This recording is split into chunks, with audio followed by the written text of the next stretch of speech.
خوست کې د اسلامي امارت د ځواکونو تازه میړانه سلام درنو لیدونکو ستړي مشئ. خوست کې د یوه ماشوم د اختطاف په تور 2 انسان تښتونکي نیول شوي دي.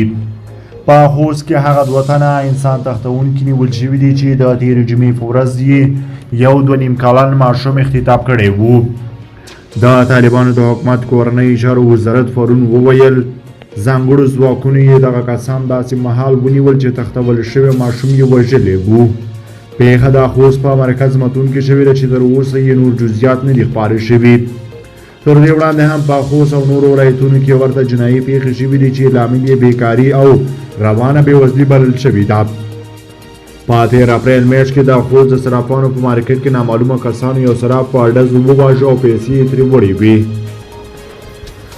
بل پلو د بغلان د ټولګټو چارو ریاست وایي چې د بغلان کندوز لاره چې د جګړو له کبله ویجاړه شوې وه اوس یې د 10 کیلومتره سړک د بیارغونې چارې پیل شوي دي.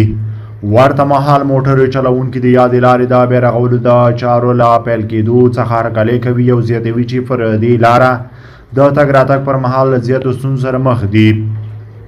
د کورنۍ چارو وزارت چارواکو ملت ته د دولت حساب ورکولو پروګرام کې ویلي چې 22 ولسوالۍ چې پخوا منظوري شوي وي 4 خواوې یې معلومې شوي دي او ژر به 40 نورې نوې ولسوالۍ هم رامنځته کړي او د خلکو لپاره به خدمات پیل کړي.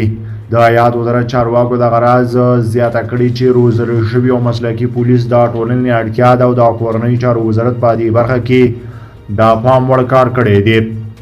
د دوی په خبره چې د نشهیي توکو د کښت قاچاق او کارونې د مخنیوي په موخه اغېزمن ګامونه اخیستل شوي دي.